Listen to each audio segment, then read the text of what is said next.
Sonia. Hello, everyone. Good noon to you all. Welcome to Gaio Fitness Academy and to our show, Rendezvous with the Gurus. Well, who are these gurus? These gurus are fitness trainers, bodybuilders, nutritionists, sports specialists who are going to share their knowledge about how to be fit and, most importantly, how to feel fit. I welcome Miss Vinita Menon, one of the most senior-most nutritionists who is going to share her knowledge and experiences as a nutritionist and how to make us feel much better with the right nutrition. Ma'am. Hello, ma'am. Ma'am, you are muted. If you can kindly, yes. Ma'am, we are about to throw a lot of questions to you relating to, fitness, relating to food, relating to intake of what type of energy, and relating to supplements as well. So are you ready for our set of questions that we have already on our plate? Definitely. You can just roll on, Anuja. Let's start. All right. So before we are going to start, I would want our viewers to know a little about you. Of course, the amount that I have known you is way, way much beyond that I have written on this piece of paper that I have right in front of me. So our viewers, this is what Vinita Menon is. She is head of faculty nutrition sciences, tutor and assessor, and a member of Gaio Internal Quality Assurance Committee. Ms. Menon is the senior most nutritionist after earning Masters in Science in Microbiology from the University of Mumbai in 1984. She specialized in performance nutrition and developed a successful teaching and consulting career on the basis of her post-graduation diploma in sports sciences and sports nutrition from SNDT University in 1994. She is trained and certified Focus Awards, United Kingdom, Education and Training, Assessing, and Internal Quality Assurance. Mrs. Menon has not only vast academic and teaching experience, but rich consulting experience as well. Between 1999 and 2008, she guided Applied Nutrition Sciences, the first Indian company to introduce sports supplements in India. Now, when we talk about before I move on to a question, there's one last thing that I want to also say this, that she has presented seminars and talks to audiences that include Sports Authority of India, India Defense Services, target groups including national athletes, bodybuilders. She has been teaching in SNDT University and BPCA CPE Mumbai University over last 20 years. Ma'am, so I am going to start with my first question.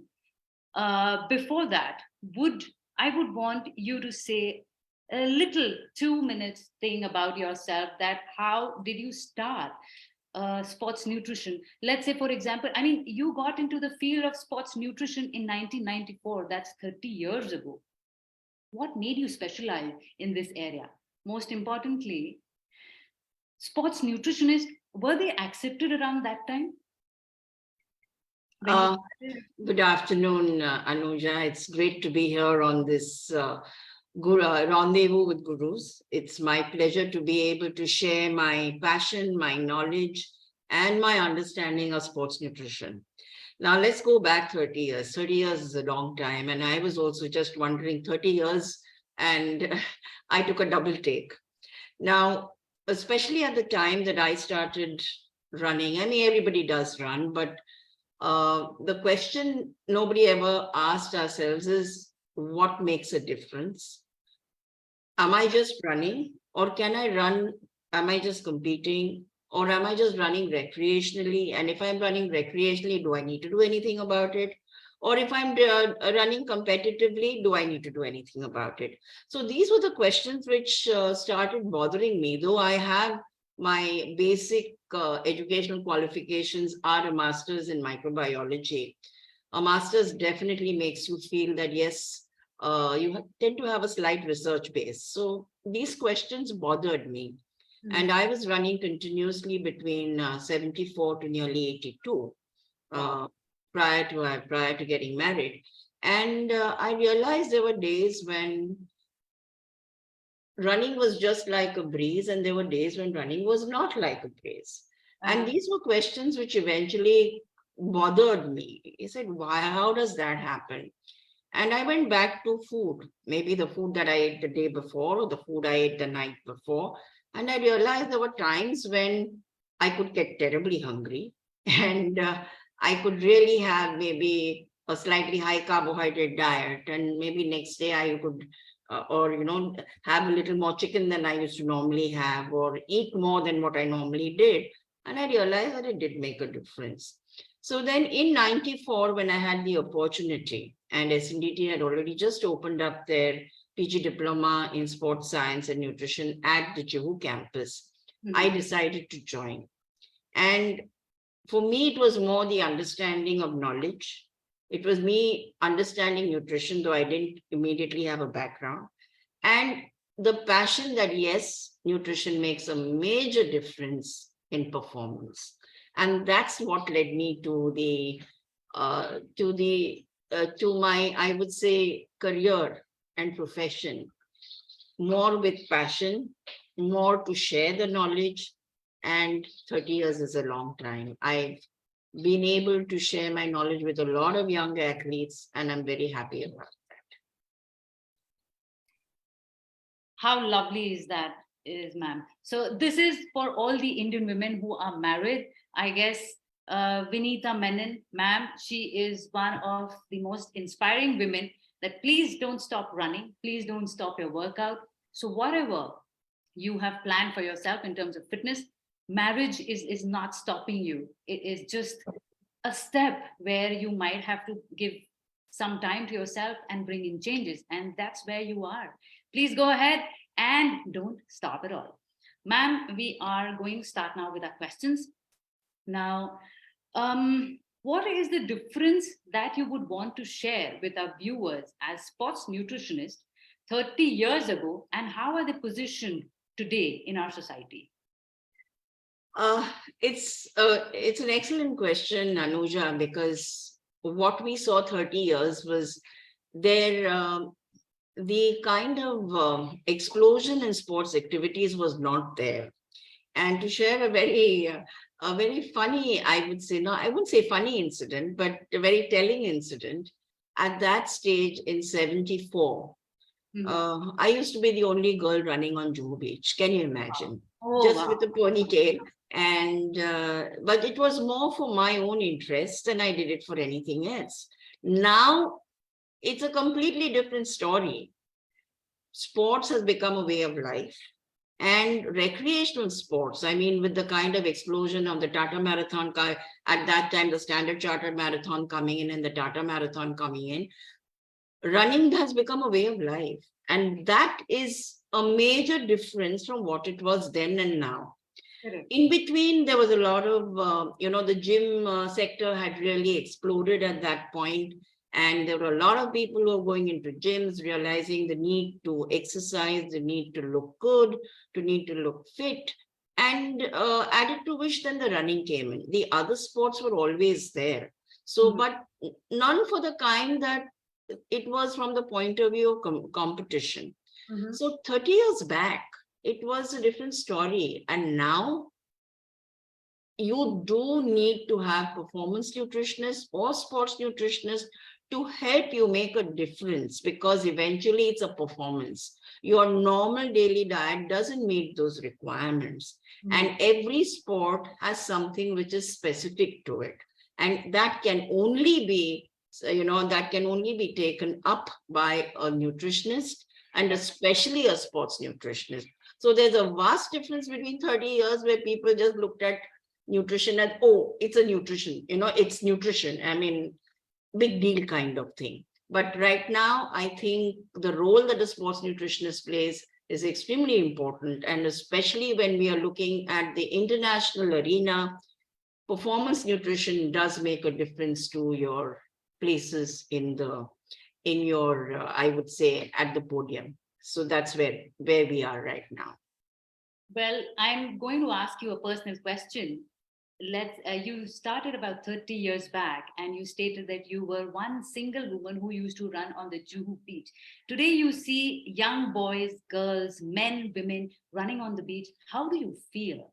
I mean, today, from 30 years back then and now, and when you see people, I mean, the beach is coated by people who are like running and doing fitness stuff. How do you feel about it?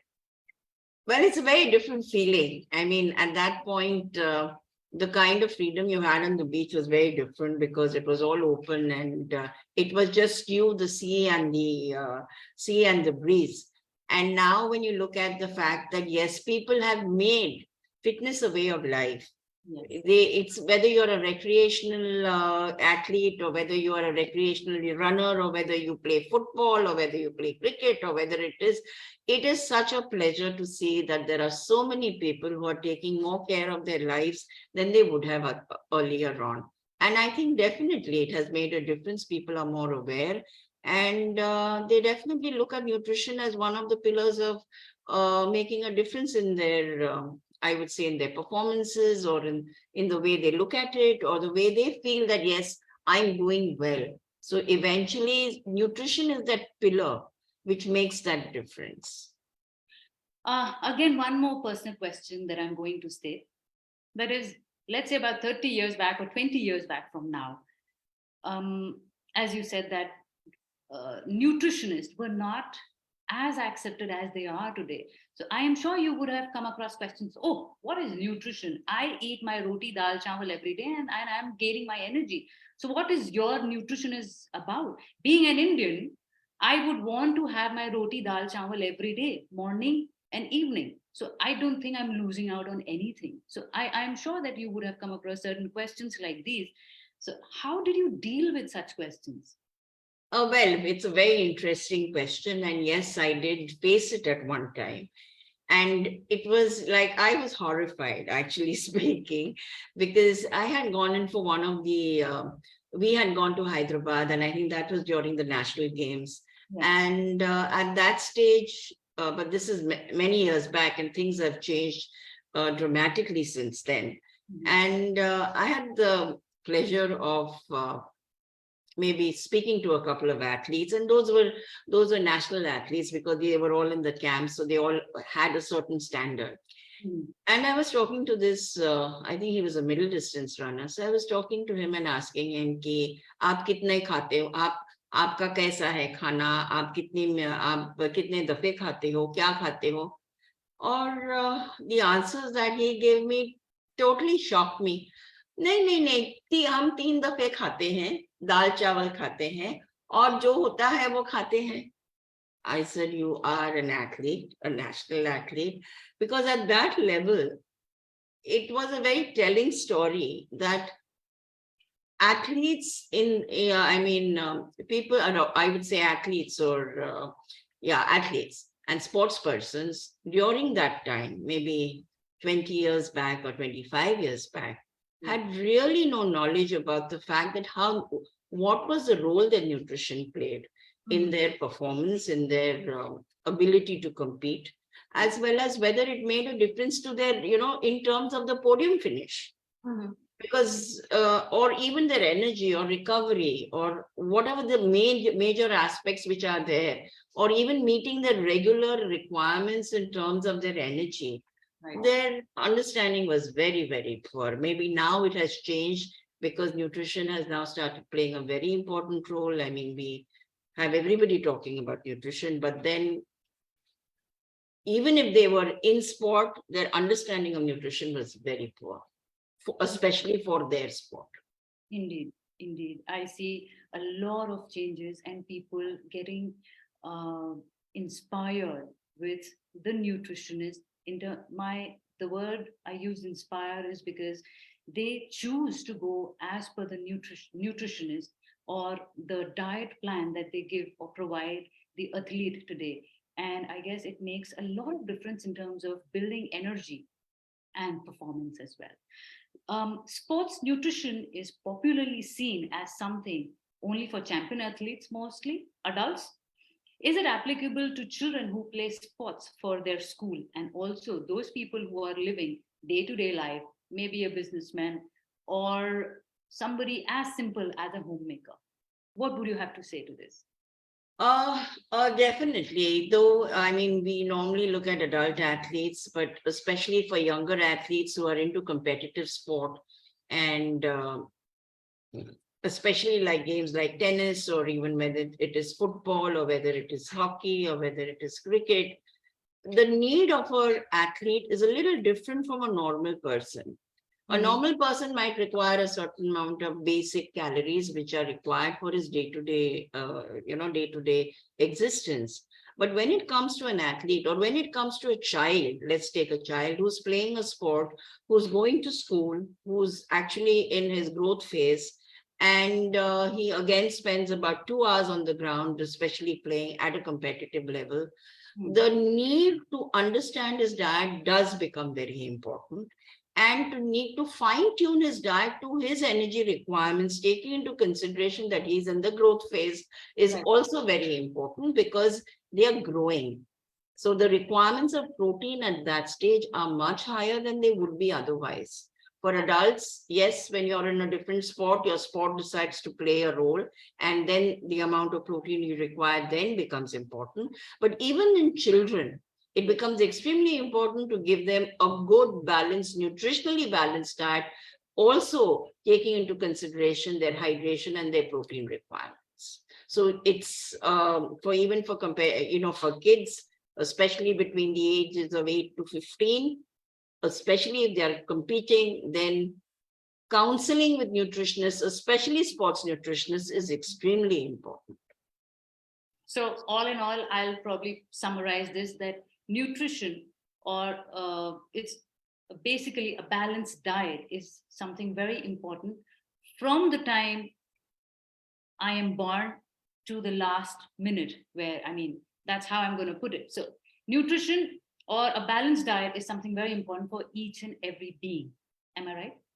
A balanced diet is extremely important for the whole day, really speaking, into terms of what energy requirements you have, the carbohydrate, the protein, the fat, vitamins, minerals, hydration. But when it comes to sports, especially, the requirements increase. So meeting those increased requirements, besides a balance within that balanced diet, or increasing the kind of energy requirements that you would have, would be very specific to that sport. So that's basically, it's like nutrition, a balanced diet, but then you have to have that jump into sports nutrition because there is an extra requirement there. So, but again, you still need to take care of all your requirements in terms of vitamins, minerals, carbohydrates, proteins, fats, hydration, plus whatever extra you require based on your sport. We've had conversations before Rendezvous with you, I mean, to understand what nutrition, what diet is. So I came across, I guess while chatting with you, probably, I came across these terms called micro and macronutrients. Can you give us some, what is the difference, or what is macro and micronutrients for that matter? Okay, so now when you look at food, food is basically what gives you energy. It gives you nutrients. It helps you grow muscle. It improves your health. It leaves you disease-free. Now, how does that happen? Because it contains a sort of what we call as nutrients. These are chemical constituents within the food.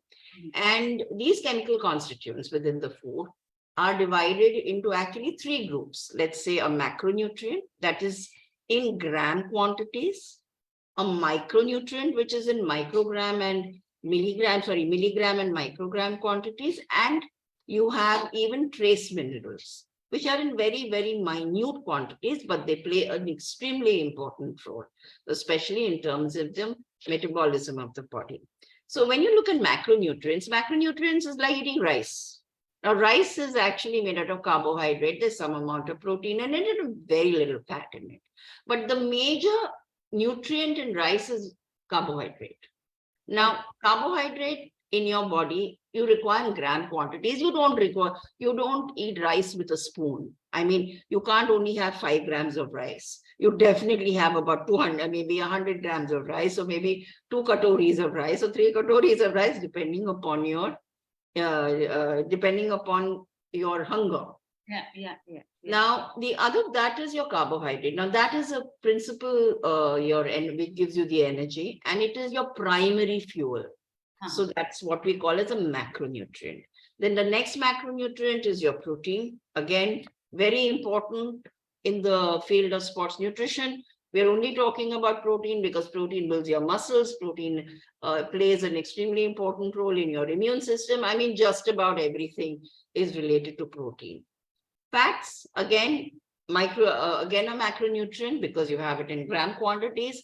But again, here, good fats and bad fats, you won't go into the details. But yes, that is also in gram quantities. And it's extremely important also to include fat in your diet, because a lot of say, oh my God, fat, ghee, oil.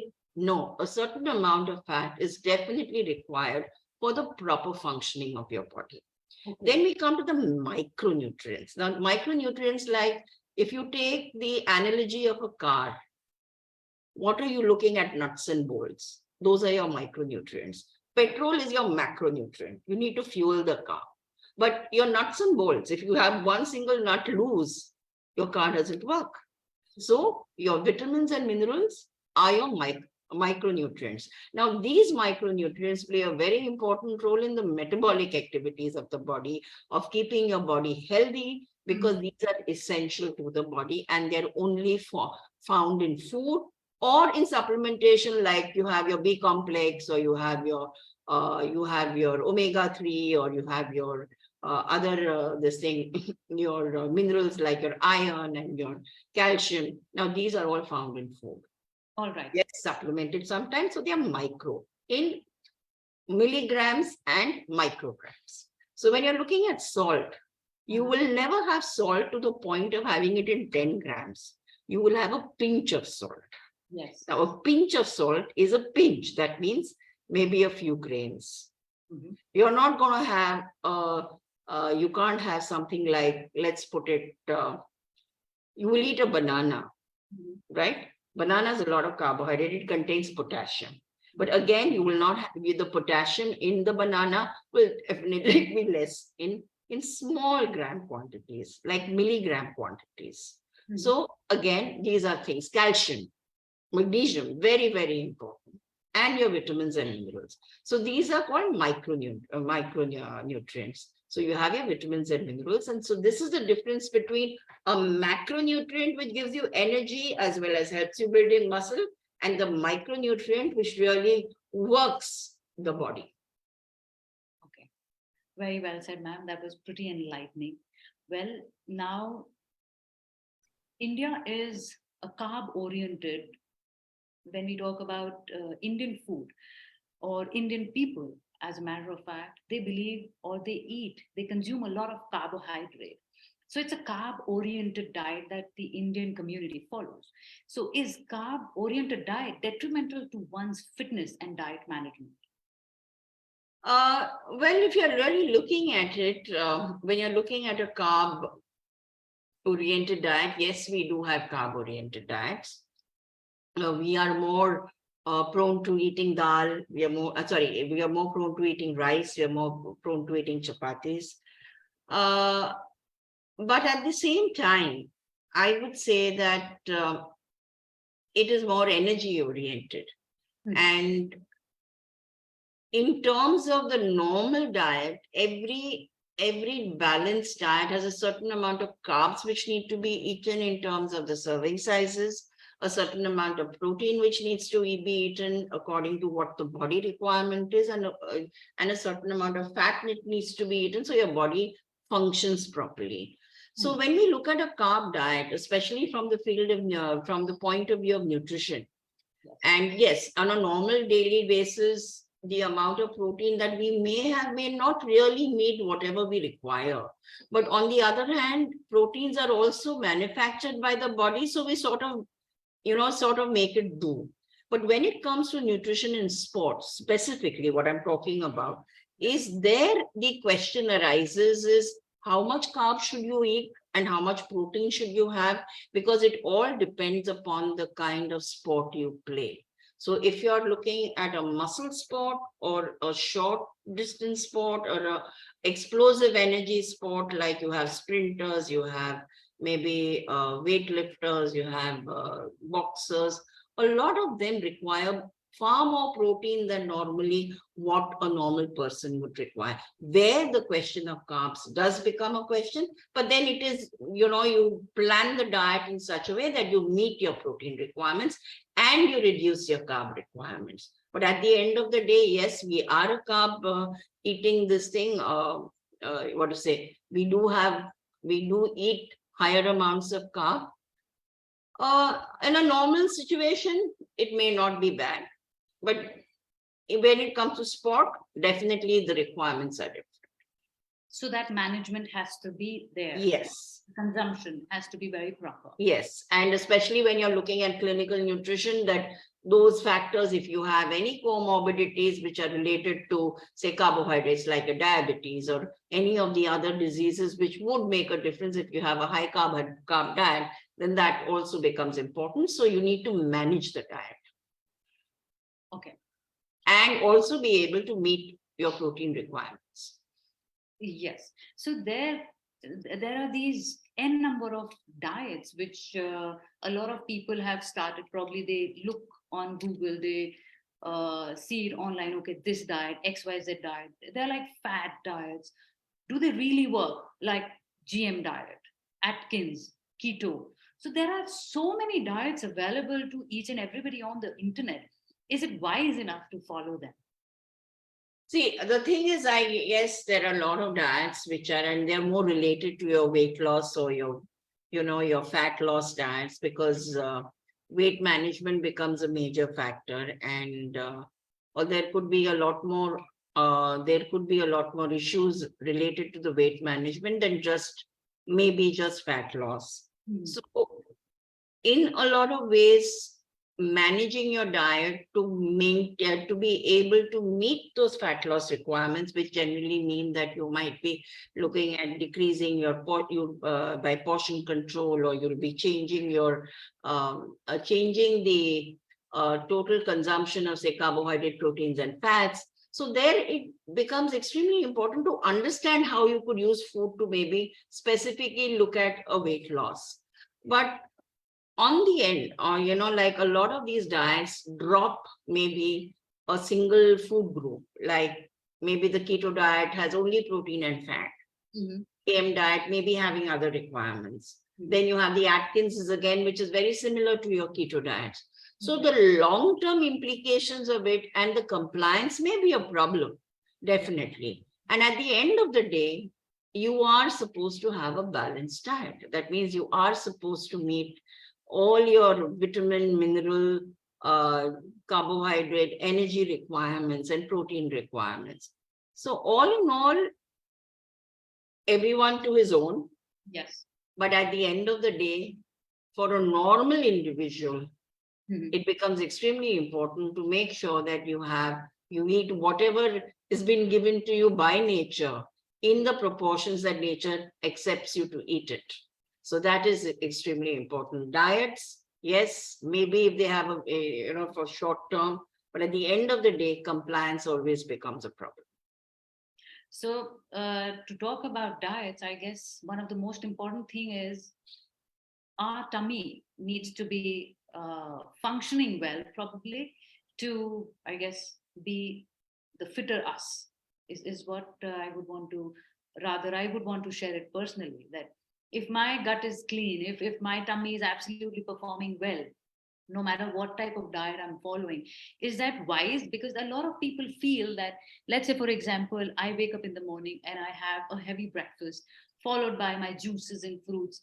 And then towards the mid-afternoon, let's say post my afternoon time is again a snack time where I have some green tea and maybe some nuts, followed by dinner, which is like an early dinner.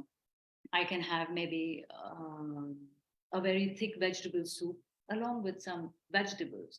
So is this, I'm talking on my personal level right now.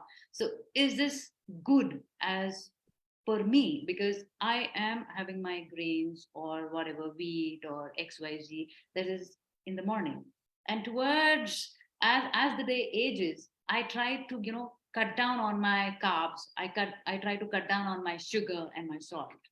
So is that, I mean, I feel healthy, I feel nice. So there are days that if I eat a little late, or if I have pizzas or burgers in the evening, then I start feeling very heavy. I feel that, okay, what is there in my tummy? I'm not feeling light at all. So what would you want to say to this? I am sure there are a lot many people like me who follow such diets, or they're not very strict with their eating habit, maybe. Uh, I always believe one thing is whatever you eat, you should be happy with what you eat. Super. But yes, at the end of the day, the most important thing is that your gut needs to be well looked after. And especially the fact is that if it is not very balanced and it is, you're eating too many processed foods, then there will definitely be a problem. Eating natural foods, eating high fiber, especially which would keep your gut in a happy state, and especially in terms of, say, including both pre and probiotics, where, because your gut eventually, as they say sometimes, is that your gut is like a second brain. So keeping your gut happy is very important. I do not say that don't indulge at some points, but on a regular basis, eating a balanced diet, and especially like in the evenings, having a lighter diet, depending upon what your requirements are.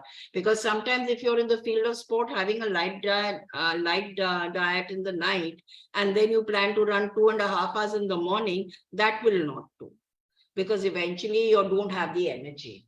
But on a normal day and for a normal individual, the general trend is, okay, you have your breakfast, you have a light lunch, or you have a medium lunch, and you have a light dinner, and you have an early dinner. Now, I think there's a lot of intermittent fasting, so where you have, you eat only in a 12-hour window. But whatever you do, yes, at the end of the day, you should feel healthy, you yes, should feel light, and you should feel happy. Now, these are the things which are very important. So fruits, vegetables, extremely important. And especially fiber. Fiber is the one that controls your weight and your appetite. I certainly believe in one thing, that I should not be eating processed food or packaged or canned foods, which is probably in this fast life, I guess people have picked up on having a lot of processed food. Before we continue ahead, ma'am, I would like to say this to our viewers is, my dear viewers, if you have any questions relating to nutrition or diet, please write to us on our Facebook page, that is Gaio Fitness Academy. You can reach out at Gaio Fitness Academy Official on Instagram. And also you can follow us on YouTube, that is Gaio Fitness Academy, to know more. Now, we are going to try our best to cater to each and every question, each and every individual, with help of ma'am. So please feel free to drop your questions on our Facebook live page, or maybe personally after we are done with this show. Moving on to our next question. What about performance nutrition for special population like senior citizens? Do they need to take supplements like vitamin and minerals? See, vitamins and minerals for any population are important depending upon their requirements and depending upon what their food intakes are. Now, normally for senior citizens, digestion is a bit of an issue, and absorption also becomes a bit of an issue as you grow older. So supplementing with vitamins and minerals, especially which would, like you feel like you have cramps, muscle aches, body pain. Now, these could be, and especially if you're a recreational athlete, you're exercising a lot, then it becomes important to manage that. But Correct. yes, now like with calcium, extremely important, D3, very important. And I would always suggest that, yes, that always monitor your calcium and D3 levels, because as you grow older, the absorption is lower. So you need to be able to meet the right parameters for it to be for keeping healthy. So vitamin mineral supplementation, which we normally have, it's like the B complex, it's like the vitamin C, it's like the vitamin D, the vitamin E, and the other one, the other vitamins also. So yes, the mineral supplementation, the vitamin mineral supplementation, under some circumstances becomes important. All right. Ma'am, we've spoken about protein, and we've largely spoken about protein from the natural food sources. Now, I would definitely want to know about packaged proteins, where you get these long, big, fat jars of protein powder. What is that all about? I mean, what is whey protein by large? So, well, to tell you a very interesting story about whey protein, I think this started in the US. And they used to make, when making cheese, they used to actually throw out all the water, and which is actually whey. And this water, when they realized, because it putrefied and really, the smell could be quite horrible, because it's a very rich source of light proteins, and it's a very rich source, it's a very rich nutritional source also. So then they realized that trying to, how do you say, concentrate it and dry it into a powder really made a lot of sense. And that's how basically the whey protein industry started. And they also realized that having whey protein, because it contains a very high amount of what we call as branched chain amino acids, which is these are essential amino acids. I mean, the body cannot make them, but they are only formed in food. And when it was used for both the clinical as well as recreational purposes, they found that there was a difference in the kind of, like muscle mass increased. It also helped in immune systems, improved immune systems, especially in terms of, trauma cases, in terms of hospitals and things like that. So eventually whey protein has become a mainstay of especially the gym industry, because your requirements of protein are much higher than they would be otherwise. So now we come to the point is, what is whey? Now, whey is basically would say a byproduct of cheese, of the cheese industry, or if you're making cottage cheese, like we know when we're making paneer. So the greenish white, the yellowish green liquid, that's your whey. And that contains a very, very high amount of light proteins, which is easily digestible. Now, when it is concentrated into a powder, you have three kinds of proteins. I mean, three kinds of levels of it. 34, you have a sweet whey, which is about 32-33%. You have a whey protein concentrate, which is approximately between 65 to 70%. You have a whey isolate, which is 80 plus, and a whey hydrolysate. The whey hydrolysate is a little bitter. But what happens is the isolate and the hydrolysate are very high protein. They have a very high protein content, more than about 80%, because they're nearly lactose free. So when you're looking at products, these products are usually targeted for the kind of goal that you require. Now, if you're only looking at protein where protein is specific, then it's like meeting it. Otherwise, you're looking at a muscle mass, and you're looking at increasing muscle mass, especially in the terms of bodybuilding, because you require, your normal requirement of protein is about 0.8 grams per kilogram body weight, while a sports person can require protein from anywhere between 1 to about 2.5 grams per kilo body weight, depending upon its sport, depending upon his need, and depending upon the requirement of muscle, as well as recovery. So again, what are your choices? Your choices are, do you want a very concentrated form of whey, or can you do with a mixed form of whey? Or can you do with a very, like an isolate? So depending upon what your goal is, depending upon what your needs are, there comes the choice. So usually a plain whey protein is without any additions to it. Some of the whey proteins which are required for muscle building will have an addition of branched chain amino acids and glutamine. So because these are two amino acids which are required for muscle building in larger quantities. So choice is based on your requirements. Lovely. I also had a question about amino acids, but you've already covered that. So amino acids is also like consumed in high proportion in sports in today's time. So of course, amino acids also play some role in sports nutrition. But of course, amino acid, if it is consumed a little higher, then will it affect the body in any negative way? Normally, when you're looking at protein, protein is made up of amino acids. Amino acids are the building blocks.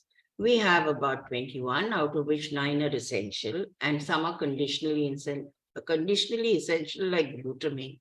Now, when you're looking at essential amino acids, especially the branched chain amino acids, which is leucine, isoleucine, and valine, these play a very important role in sport. They can be targeted, and they can be used in very specific quantities to make a difference to muscle building as well as perception of fatigue. So based on that, a lot of supplements will have combinations of it, depending upon what the goal is and depending what your benefits are from that. So that's the amino acids. You have amino acids like arginine, again, which is nitrogen, this thing, it's an NO, it improves your circulation. It is used by bodybuilders in fairly large quantities. You have glutamine, again, which is a very important amino acid, because though the body makes it, sometimes when you are exercising, it's not enough. So what we call as a conditionally essential amino acid, which you need to add on, it's like an addition to, so it is supplemented. Then you have branched chain amino acids, again, which can be supplemented. I mean, everybody talks about BCAAs. Very important, especially, you have a lot which is going, a lot of it is added to various supplements so that, you meet either it is taken single or it is taken in supplementation. So amino acids play a very important role, though at the end of the day, single amino acids may not be as effective as in combination or from food, but yes, amino acids are added to products to give you the added benefits. Extremely important. That was something very enlightening. Ma'am, you spoke about paneer. When we take out paneer, so there is that water that you spoke about. So we have a question from one of our viewer asking कि वो पानी हम P सकते हैं क्या? So definitely, since definitely, since you वो said पानी जो है वो आप पी सकते हैं, वो आप यूज कर सकते हैं, आटा से भून सकते हैं, सूप्स में डाल सकते हैं. वो पानी आप फेंकना नहीं, क्योंकि उसमें सभी चीजें हैं और प्रोटीन बहुत सारा है उसमें, like protein. So actually it tastes very nice, just plain. You can make soups out of it. You can use it to, make atta, to knead atta, to knead your atta for chapatis. You can add it to rice. You can add it to, you can drink it as it is. It tastes extremely nice. So please don't throw it, because you're actually throwing out the nutrition with it. It's like how we say we are throwing the baby with the bath water. So it's like that. Okay, moving on to our next question, ma'am. Is there a difference between nutritional intake from sport to sport? That is, let's say, for example, let's say we talk about a bodybuilder. A bodybuilder's nutritional intake, will that differ from a marathon runner, ultra marathon runner? Oh, definitely. Actually, the basis of sports nutrition is the fact that every sport requires a different, it's a different kind of nutrition, and the combination of your carbohydrates, proteins, and fats, and your vitamins and minerals play a very important role, because every sport has a different requirement. Now, when you're looking at bodybuilders, you're looking at muscle. When you're looking at an ultra marathon runner, you're looking at endurance. When you're looking at muscle, the first thing that comes to your mind is protein. When you're looking at an ultra marathon runner, the first thing that comes to your mind is energy. So every sport, based on the type of sport you have, the kind of energy systems that you use in it, the kind of duration that you have, the intensity you have, the amount of training that you do for it, the specificity of the sport definitely makes a difference in your nutritional intake, because your energy requirement is very different. And also your weight. So your weight, your body weight, your requirements per day, the amount of exercise, I mean, the number of hours you spend exercising. You can be a light recreational exerciser, you can be moderate, you can be heavy, but these factors will definitely make a difference in your energy intake, plus the kind of sport you play. So let's put it, a bodybuilder will require a very high, generally a very high protein intake. Maybe anything between 1.5 to 2 kilograms per body weight. And they have categories. So every category would require a different amount of protein. Secondly, if I'm looking at an ultra marathon runner, his requirement is entirely energy.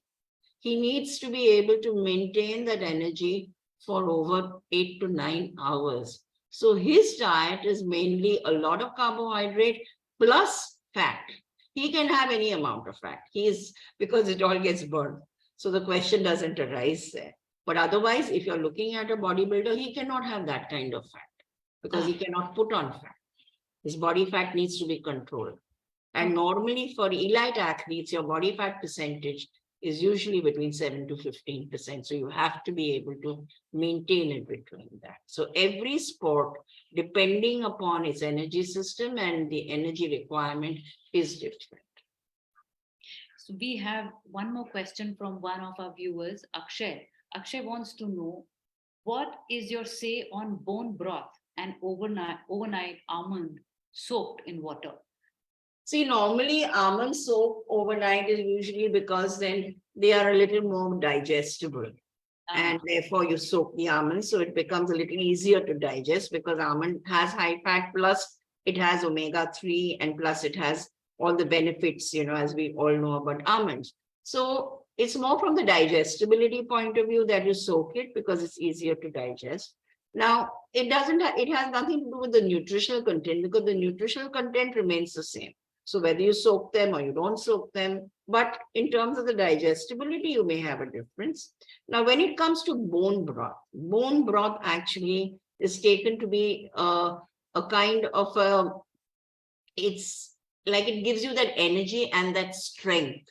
It improves the health of your bones because of the kind of gelatin that it has in it. Right. And that is what the bones get stronger with. So you have the collagen, you have the gelatin, and that is where. So bone broth is extremely, I would say, healthy for bones. So please have lots of it if you require it. Thank you for this answer, ma'am. Akshay thanks you for answering him so beautifully, and he's enlightened by this answer. Moving on to our next question, that is, we spoke about protein from the natural source. We spoke about protein from the packaged, or let me put it this way, that the packaged protein that we spoke about is somewhat from the natural source only. It is not like a man-made protein, to think of it. How can I decide that what is the best sort of protein for me in terms of, because there are so many proteins available in the market? How do I decide for myself that, okay, this suits me the best? See, now, yes, you are actually spoiled for choice, because there are proteins. And often if you get to an establishment which is selling proteins, you can look at the shelves and you wonder where to start from. Because each protein would have some addition there, something which is added to it, or something which is specific to it, and they all have a lot of information on their labels and things like that. Now, one of the things in terms of deciding which protein is good for you is knowing what your target is, what your goal is. Are you looking at muscle mass? Are you looking at recovery? Are you looking at just to be able to add on the protein to your diet, because you may not be able to, your requirements of protein are much higher, and therefore you require to be able to supplement that protein so you meet your protein requirements, or you're looking at something very specific, because especially in the field of bodybuilding, the requirement of protein becomes extremely high. And a lot of the times you're looking at very specific proteins in terms of additions of maybe the amino acids, because they play a very important role in protein synthesis. So depending upon what your goal is, depending upon what your requirements are, based on those, you need to decide on what kind of protein you have. Now you have vegan proteins, but generally proteins, depending upon the type of protein that you had, would give you a certain amount of, I would say, protein content. And two or three factors that you have is something called the PDCAs and the BV, that is the biological value. So a good protein will have a PDCA of 1, and the biological value will be high, which means that it can be absorbed easily in the body. So whether you're having a plant protein, because we have a lot of vegan proteins coming up now, whey protein, which is a dairy protein. Now, if you're vegan, you don't want to eat the dairy. So the vegan proteins usually are hemp, rice, pea protein, which we call as clean proteins. Again, it all ends up and all boils down to what the digestibility of the protein is and how much protein it is in per serving. So your goal eventually matters in what you really are looking for. So there's something that I want to share with you. I have been consuming protein as a supplement for, I guess, more than 10 years now, because I have been heavily into gymming and running. So it was very initial when I started having protein, and I realized that I feel constipated. Mummy, पेट में दर्द हो रहा है. So then she was like, ये क्या P रही हो? And she was like, फेंको इसे उठाकर. I took that one scoop of protein, nearly about 40 grams, I believe, after my workout. And then I realized, okay, I cannot pass, or rather I cannot, release myself from the pressure. But after consuming for 3-4 days, I thought to myself, why not I experiment again with some papaya at night before going to bed? When I started having papaya and when I started having a lot of fiber, then I felt my tummy is becoming lighter. So the reason that I was giving you this story of mine is because the usage of supplements, of course, I mean, it leads to, there's this scare about supplements. Okay, if I take supplements, it is going to bring in a lot of despair to my tummy, whether it's the liver, whether it's the kidney, whether it's my tummy ache or my gut. What do you have to say about the usage of supplements in the first place? And I am adding one more question to it, that is, if, for example, if I'm not working out today, should I go ahead taking that one scoop of supplement post, which I used to take post workout? Today I didn't feel like working out, so I'm still going to consume my protein. Should I or should I not? A very good question, because a lot of the times, the first question is, do you require supplementation of, we are specifically looking at protein. Now, that would be a question that is, are you using that much of protein in your body requirement, and are you eating that much?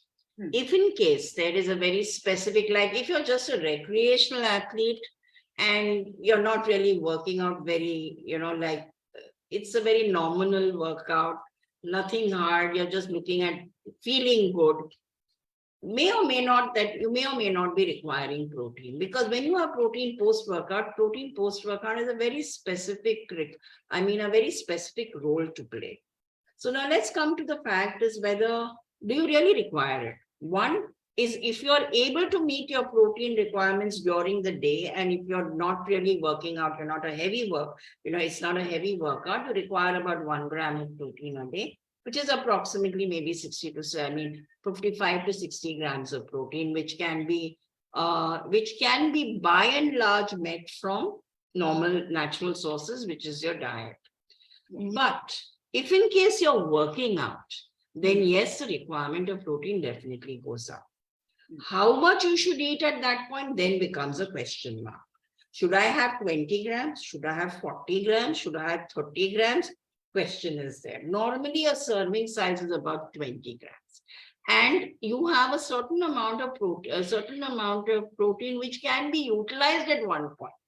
Anything over and above that is not utilized in the body. It is just, it goes through the system, it turns into fat, and is just taken as another source of energy. So the requirement of protein also becomes important. Do I need that much?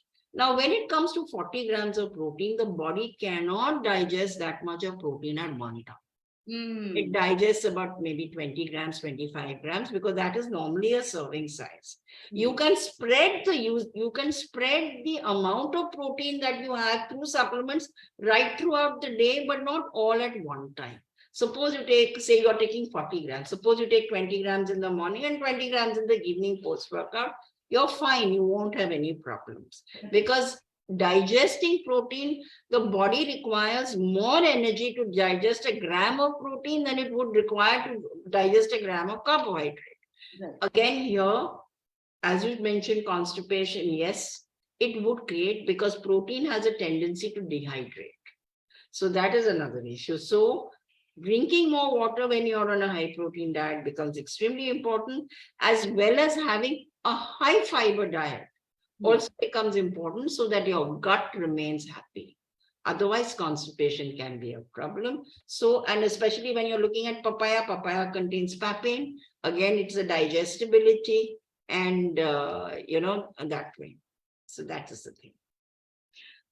That was very good. But of course, yes, there is something that I would want to also know from you, ma'am, is somebody, I mean, I usually don't eat too much of carbs throughout the day. So drinking water is very easy for me. I feel the urge of drinking more water. I feel the urge of having coconut water. I feel the urge of having some juices, fruit juices, which also has that sugar intake in that.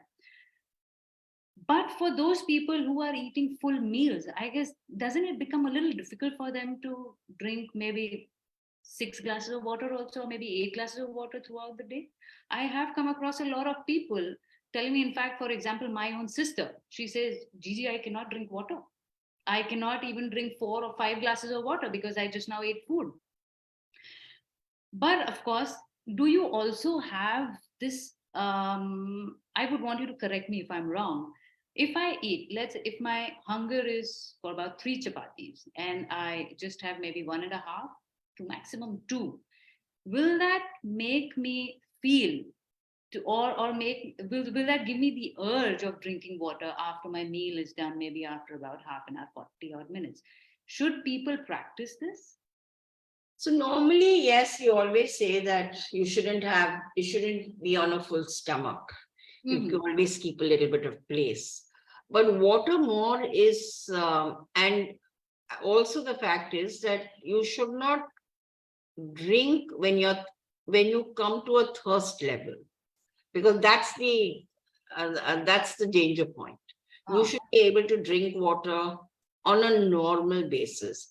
But the thing is, if you're having something which is bland, not so spicy, the need to drink water also becomes a lot less, because you don't this thing. So I'm sure that if you decide to have a hot, spicy vegetable, you're going to have at least 2 glasses of water after that, because it's, you have something which you really want, it's too hot for you. But yes, water does become difficult to drink sometimes. So having plain water, a lot of people, even I have an issue. If you give me something sweet in the water, like maybe I'm having a kokum juice or a kokum sarbat or something like that, 3 glasses of water down, I can down very easily. Wow. But if I have to drink plain water, 3 glasses of water is a difficult proposition. So, but trying to figure out how you can drink the water becomes extremely important. And especially if food is a little spicy, you have a little more water on a normal basis. But maintaining your level of water, especially between 6 to 8 glasses a day, is very, very important. Do we know? I think it's very easy to preach it, but sometimes practice does become difficult. I master that. So yeah, I feel good that I eat absolute bland food, and Maybe I you eat. should have a little bit of mirchi in it to spice it up. No, I'll not survive if I have mirchi. No, I usually have Yeah, about 8 to 9 glasses of water, which leads to about 2.5 liters of water. So I'm pretty happy with it. that's fine. Yeah. So I have another question relating to water. That is, Muhammad Adil wants to know that what if someone has a tendency of water retention? Now, it depends whether the water retention is a clinical situation. Ah, So if it is a clinical situation or a medical situation that you tend to have water retention or bloating, then you need to check as to why it happens, because sometimes you can have bloating because there can be various reasons for the bloating. You may not be physically okay, or your stomach is not fine, so you do have a lot of issues. So water retention is definitely related to your kidneys. So I mhm. think it is actually out of the purview right now of this, but yes, you need to get it checked if there is a problem of water retention. Okay. Ma'am, one last question from one of our viewers. That is, Riddhi wants to know, does egg increases LDL cholesterol? See, the amount of egg yolk that you would now, LDL is really the low density, the low density lipid, which is not specifically related to the cholesterol, but Mhm. over and above, your lipid profile definitely does get affected. If I'm not saying about eggs specifically, but if you have a high fat diet, or there is a diet which is a little unhealthy, and you are eating foods which lead to an increase in cholesterol, and you're not exercising that much. So then Yes. definitely your LDL, your HDL, LDL, your levels will not be in the parameters that they should be, the healthy parameters that they should be. But egg per se, depending upon how many egg yolks you have, because one egg contains about 300 milligrams of cholesterol, but it has been shown that it may not be directly related to the cholesterol, because having cholesterol or having a high lipid LDL could be related to other factors also. Okay. Okay. Ma'am, so this is probably the last question that I want to ask you in today's session of ours. It was a lovely conversation with you, and I hope that our viewers have definitely benefited from our conversation today. So before we call it a day, what is that one tip or maybe a suggestion that you would want to give to our viewers who is an exerciser, athlete, high performer, who can always keep in mind, maybe while doing the workout and post workout? Uh, One thing is, yes, You can increase it to two, or you can keep it to one three. thing is definitely so that your pre-workout, your during workout, your post-workout requirements are very important, Mhm. but they could be related to anything, anytime during the day. So if it's the morning, you make sure that you fuel well in the morning, depending upon the kind of sport that you have. During your workout, if the requirement of hydration comes in, and especially if it's just plain water, fine. If it is less than 90 minutes, if it's more than 90 minutes, you should have an electrolyte, like whether it's any kind of specifically a specific, what to say, formulation for a sports person, like a glucogen sport, or any of your electrolyte drinks. Coconut water is extremely good. Plain water with a little bit of glucose, or depending upon what you need, is very important. Secondly, when you're looking at one of the most important factors of post-workout nutrition is the 4 hours. Mm. What we require, what we might mention is, I may not remember all 4 of them, but I'll give you a general: replenish, recover, um, rehydrate, and there's one more R. So these are the 4 Rs, especially because you require both the protein and the carbohydrate post-workout, because the body needs to recover whatever is lost. So whenever you're looking at, as an athlete, Always remember your body tells you what is right and what is wrong. Follow it, hydrate well, make sure your protein intake or your recovery is absolutely fantastic. And always remember that sleep is also one of your pillars where you can really perform well. So a good sleep, good hydration, eat well, and make sure that you eat the right things. So that is, I would say, from my side. Thank you so much, ma'am, for a lovely session and a lovely chat with you this afternoon. I am sure that people have benefited a lot with this conversation with you. Uh, to conclude this entire conversation, I feel that to summarize, basically, a balanced diet is something is very important, as Miss Menon has defined what nutrition is in this rendezvous with the gurus, followed by protein. See, as we can definitely get certain amount of protein from the food that we eat, but of course there is some amount which still lags behind. That is where we need to supplement ourselves, whether it's vitamins, minerals, or protein or amino acids. We all need certain amount of supplement. Of course, it needs to be taken care very minutely that what is the quantity that we are taking. So I guess the moment we start getting into fitness, or I guess a regular being who is not probably working out also needs certain amount of supplements. Of course, I would suggest everybody to please get in touch if you are getting into supplements. Before you start using supplements, please take an advice and then go ahead. Please feel free to write to us on Gaio Fitness Academy on Facebook, connect with us on Instagram, Gaio Fitness Academy Official, and follow us on Gaio Fitness Academy on YouTube to know more about workouts, to know more about nutrition, to know more about how to be fit and better. Thank you so much, ma'am, for a wonderful evening, wonderful afternoon, and a wonderful session with you. Okay. See We are you. now offline.